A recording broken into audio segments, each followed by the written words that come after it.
satu persatu. Semoga Allah membuat kita senantiasa bisa berkumpul kembali kelak di yaumil qiyamah. Amin. Ya Rabbal Alamin. Ma'asyiral ikhwan wal hadirin rahimani wa rahimakumullah. Alhamdulillah. Ketika kita berzikir sama Allah, maka hati pun akan tenang. Ini yang dikatakan oleh Allah Subhanahu wa taala, ada dzikrillah tatma'innul qulub. Dengan kita berzikir kepada Allah, maka akan tenang kita punya hati. Luar biasa ini haddanul qulub, al-istilahil haddanul qulub. Yang mana kemarin kita sudah bahas, ada kesamaan antara haddan sama qulub, antara besi sama hati. Apa kesamaannya? Sama-sama bisa bergerak, sama-sama bisa bergerak. Yang mana yang bisa menghilangkan karat hatinya itu kita dengan berzikir kepada Allah Subhanahu wa taala dan senantiasa diri kita menghadiri dari dalam majlis taklim. Oleh karena itu, ma'asyiral hadirin rahimani wa rahimakumullah, zikir memang paling penting dalam hidup kita. Ketika kita pening, ketika kita pusing, ketika kita memikirkan sesuatu, maka solusinya kita harus berzikir kepada Allah Subhanahu wa taala. Terlebih khusus, jangan lupa kita berzikir kepada Allah Subhanahu wa taala itu ba'da salat. Setelah kita senantiasa salat 5 waktu, jangan langsung lari habis salat 5 waktu. Yaitu kita berzikir sama Allah Subhanahu wa taala. Maka ja'at fihi ahadits katsiran sahihah fi anwa'in minhu muta'addidah.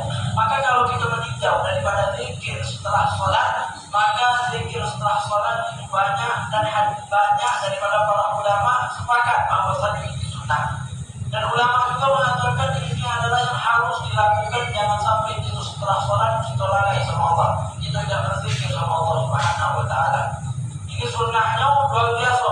Bahkan Imam Nawawi itu mengkhususkan satu bab tentang zikir setelah salat. Jadi jangan sampai kita setelah salat kita tidak berzikir sama sekali. Makanya ada Imam Tirmidzi dalam kitab Tirmidzi yang diriwayatkan oleh Abi Umamah radhiyallahu anhu qala, ya, Abi Umamah berkata, qila li Rasulillah sallallahu alaihi wasallam, ada orang mengatakan kepada Rasul sallallahu alaihi wasallam, ayyud du'a asma' ya Rasulullah, doa di mana yang paling didengarkan oleh Allah, yang paling cepat dijawab oleh Allah? Ayyud du'a asma', doa yang di mana tempatnya yang paling dijawab oleh Allah Subhanahu wa taala. Dijawab oleh Rasulullah pada yaumul lailil akhir, yaitu pada malam, perutnya malam yang terakhir, dalam artian sepertiga terakhir daripada malam. Ini tempat istijabah doa. Jadi kalau selama ini kita tidak dijabah doa kita sama Allah, coba di akhir lail, coba di akhir sepertiga daripada malam, coba insyaallah kabul. Ini kata Rasulullah SAW. Kemudian dikatakan oleh Rasulullah dilanjutkan wa numus salawatil maktubat. Setelah sholat yang difardukan, yang diwajibkan, maka inilah tempat kedua yang paling cepat didengarkan oleh Allah. Berarti kalau sudah didengarkan oleh Allah, maka insya Allah akan dikabulkan oleh Allah Subhanahu wa taala. Maka di dalam hadis qudsi Allah Subhanahu wa taala mengatakan, kalau ada orang fasik berdoa sama Allah, jauhlah ke Allah Subhanahu wa taala bersuara. Dalam makna suaranya lah. Beda lagi dengan orang yang mukmin. Kalau orang yang mukmin mendengar Allah mendengar doa daripada hamba-Nya yang mukmin, kata Allah, ya Jibril, jangan kau kabulkan dulu, jangan kau ijabah dulu. Aku senang dengan orang-orang yang meminta sama aku. Jadi Allah itu hakul muliina berdoa. Betul-betul depan orang yang merengek di dalam doa. Jadi perhatikan kalau kita lagi berdoa, itu ngerengek serengek mungkin. Karena Allah yang minta soalan, Allah itu marah kalau kita tidak minta sama Allah. Beda dengan manusia. Manusia ketika diminta, manusia juga marah. Sekali diminta, tunjuk, 2 kali diminta, tunjuk, 3 kali diminta, tidak mungkin lagi bisa tunjuk. Malah dia marah, kau sekali tunjuk, 2 kali tunjuk, 3 kali apa nanti malu. Jadi itulah Allah Subhanahu wa taala itu kalau ada orang fasik minta sama Allah, kata Allah itulah malah dengan suara yang tak lemah. Tapi kalau orang mukmin kita sama Allah, biarlah ya Jibril, jangan kau kabulkan dulu. Aku senang dengan dengar daripada suara hambaku yang beriman kepada itu. Allah Subhanahu wa taala katakan. Maka tempat yang paling cepat didengar doa kita itu sepertiga malam akhir dan setelah kita melakukan daripada sholat wajib. Jadi habis sholat wajib kan kita langsung lagi baik. Banyak hadisnya di zaman baginda Rasulullah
wasallam. Pas sudah di depan Rasulullah, faqalu dhahaba ahlun nusuk bil darajat al-ula wa naimul muqim. Maka orang-orang muhajirin yang tidak punya duit mau bucu, ya, ikut mendatangi daripada Rasulullah sallallahu alaihi wasallam. Seraya berkata, ya Rasulullah, dhahaba ahlun nusuk bil darajat al-ula wa naimul muqim. Orang-orang yang memiliki duit yang lebih itu luar biasa. Mereka hebat, sangat luar biasa. Jadi mereka ini mendapatkan derajat-derajat yang pula yang sangat tinggi dan kenikmatan yang ada dan kenikmatan yang selalu bersemayam di dalam diri mereka. Kenapa? Karena orang-orang yang memiliki harta yang lebih itu luar biasa. Kalau memiliki harta disedekahkan langsung harta itu tersebut. Itu luar biasa daripada sahabat-sahabat Rasulullah Sallallahu Alaihi Wasallam. Maka tidak mendengar satu faedah tentang keutamaan sedekah, maka mereka langsung sedekah. Akhirnya orang-orang yang tidak memiliki harta yang kurang daripada duitnya, maka mengeluh sama Rasulullah. Maknanya nih, wong kaya punya derajat tinggi, sedekah, pahala, doanya yang ngomong sama Rasulullah Sallallahu Alaihi Wasallam. Mereka ngomong, ya Rasulullah, disuruh kami bersolat.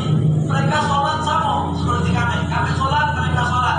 Wayasumur kami nasum. Mereka puasa sama seperti kami. Walahum fadlun min amwal. Mereka memiliki keutamaan dari harta-harta mereka. Yahujuna biha. Mereka pajak pergi haji. Orang kaya pajak pergi haji. Pajak atau pergi haji. Kalau miskin, menghadap tertinggi orang kaya mereka ganti. Mungkin ada kalau surprise, kalau ada kejutan baru bisa bagi. Tapi kalau orang kaya, bisa Rasulullah, orang-orang yang tidak memiliki harta ngomong sama Rasulullah. Ya Rasulullah, alam namanya. Ngomong miskin, orang kaya karena haji, banyak tamirun. Mereka kalau nak pergi umrah, pergi bakar pesan, pergi biasa langsung daftar baik, langsung ke travel mana daftar, ke ketik mana daftar. Itu kalau orang kaya. Kalau miskin, baca tinggal baik depan kaya, depan gedung yang besar itu. Pengennya itu biasa mudah-mudahan bagus 33 juta nanti ya, 10 juta nanti di rumah. Lama yang kaya, lama haji, lama umrah, lama. Kemudian ini yang menurut sahabat Rasulullah berkata kepada Rasulullah, wajahidun, mereka berjihad. Jadi kalau orang-orang miskin itu, kalau mereka tidak memiliki harta, lihat Rasulullah, ini saudara kalian yang tidak memiliki harta, ada yang tunjuk perbekalan untuk berjihad. Kalau tidak jihad, kenapa? Tidak ganti senjata, aman jihad.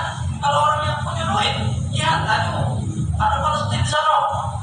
PHP, tik, transfer 50 juta. Kalau kita orang miskin, ayo 100.000, mulai. Betul, karena tidak memiliki harta, mengeluh sama Rasulullah, bukan kita sedekah, teman. Nah, jihad di jalan Allah, teman. Pokoknya, maka Rasulullah Sallallahu Alaihi Wasallam kata Rasulullah, ala u'allimukum syai'an tudrikuna bihi man sabaqakum. Kata Rasulullah, nak tunjuk tahu dah sesuatu yang bisa mengumpuli daripada saudara-saudara kalian itu tersebut. Nak tunjuk tahu dah, kata Rasulullah Sallallahu Alaihi Wasallam, wa tasdiquna bihi man ba'dakum. Maka kalian akan mendahului terhadap orang yang sebelum kalian dan seorang-orang yang akan datang setelah kalian tak baca, kalahkan kalian. Apa dikatakan oleh Rasulullah Sallallahu Alaihi Wasallam? Maka kata Rasulullah, wala yabiqu ahadun afdal minkum illa man sana'a mithla ma sana'tum. Maka kata Rasulullah, tidak kantik satu orang pun yang banyak mengumpulkan kalian, yang bisa mengumpulkan kalian, walaupun mereka banyak sedekah. Kata Rasulullah, kecuali mereka mengamalkan seperti amal kalian. Ini yang dikatakan oleh Rasulullah Sallallahu Alaihi Wasallam. Maka sahabat pun mendengar, hebat ada amalan yang bisa mengumpulkan kayu. Sahabat pun mendengar, bala ya Rasulullah, tentu ya Rasulullah, kami kepengen. Maka kata Rasulullah, tusabbihuna wa tahmaduna wa tukabbiruna khalfa kulli salatin salata wa salam. Apa kata Rasulullah? Habis sholat 5 waktu, baca subhanallah, baca alhamdulillah, baca Allahu Akbar. Setiap kalimat 33 kali. Rasulullah ajarkan ini amalan yang paling hebat buat orang yang butuh. Tak baca haji, tak baca sedekah, baca subhanallah, jangan tinggalkan. Ini sebentar keadaan yang datang dari Rasulullah, ini kita amalkan. Zikir, anak-anak nanti zikir. Rasulullah ajarkan subhanallah 30 kali, alhamdulillah 30 kali, Allahu Akbar 30 kali. Pahalanya kok kalau umroh, kalau betul-betul daripada hal tersebut, kalau memang tidak mampu. Sekarang duit ada, umroh ada, duit ada, haji ada, duit ada untuk menyumbang ke Palestina, ada nyumbang ini tidak dapat pahala sama sekali. Kenapa? Mampu, itulah yang disebut dengan orang al-bakhil, orang yang pelit. Orang yang pelit itu bahidun min Allah, dikatakan orang yang pelit itu jauh dari Allah, jauh dari hamba-hambanya Allah, jauh dari manusia. Bahidun min Allah wa bahidun min nas. Pelit itu jauh dari Allah, jauh dari manusia. Beda lagi dengan mungkai. Kalau mungkari itu apa? Bahidun min nas wa qaribun min Allah. Orang yang pelit itu jauh dari neraka, jauh dari surga, jauh dari Allah, jauh dari makhluk Allah. Kalau orang yang baik dekat dengan surga, dekat dengan Allah, dekat dengan makhluk Allah. Kalau orang baik sama ada makhluk yang dermawan. Kalau memang ada dipakai di dalam Allah Subhanahu wa taala. Jangan mentang-mentang kita mengatakan hadis ini. Subhanallah 33 kali, alhamdulillah 33 kali, Allah Akbar 33 kali, mukul sedekah yang begitu banyak, haji, umrah begitu banyak. Seperti hadis sahabat Ansar dan sahabat Muhajirin datang kepada Rasulullah sallallahu alaihi wasallam.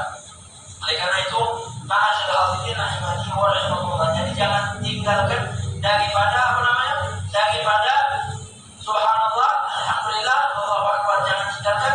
Kemudian setelah itu daripada sholat maghrib sama sholat isya, maka jangan lupa mengatakan la ilaha illallah wahdahu la syarika lah, lahul mulku wa lahul hamdu, yuhyi wa yumiitu wa huwa ala kulli syai'in qadir. Berapa kali? 10 kali kata Rasulullah yang ngomong ini, yang ucap tadi, yang berdoa pakai ini 10 kali. Apa kata Rasulullah? Ujibat lahu ajru hasanat. Dia mendapatkan 10 kebaikan. Bukan hanya 10 kebaikan yang dia dapatkan, wa muhya'an wa ajru sayyi'at. Dia dihapus 10 dosa. Dia dapat 10 kebaikan, dosa yang ada di dalam dirinya dihapuskan, kemudian wa rufi'a lahu ajru darajat. Kemudian diangkat oleh Allah 10 derajat. Habis sholat subuh, kalau habis sholat maghrib, baca 10 kali, maka Allah berikan 10 kebaikan, Allah hapus 10 kejelekan, Allah angkat 10 derajat, Allah angkat 10 derajat. Maka yang lebih hebat mampu, wa kana yawmahu dzalika fi hirzin min kulli makruh. Yang membaca daripada la ilaha illallah ini, maka insyaallah hari yang dia jalani, hari yang dia lakukan itu aman daripada perkara yang dia tidak senangi. Tidak mungkin tokohan, tidak mungkin nyampah, tidak mungkin apapun hari yang tidak disenangi, tidak mungkin didapatkan. Yang terjawab 10 kali daripada la ilaha illallah wahdahu la syarika lah, lahul mulku wa lahul hamdu, yuhyi wa yumiitu wa huwa ala kulli syai'in qadir. Bukan hanya dari hal yang tidak disenangi baik, dia juga wahyu bisa dari syaitan, jatuh dari setan. Insyaallah setan tak bisa menggoda. Kalau ada setan menggoda dengan wanita, Allah palingkan wanita tersebut. Kalau dipandang tidak bagus, jelek, busuk. Kalau dipandang, kalau sudah dijaga oleh Allah Subhanahu wa taala dari syaitan, walam yunfa' bidzalik. Insyaallah di hari yang dia baca la ilaha illallah 10 kali, tidak mungkin dia diberikan oleh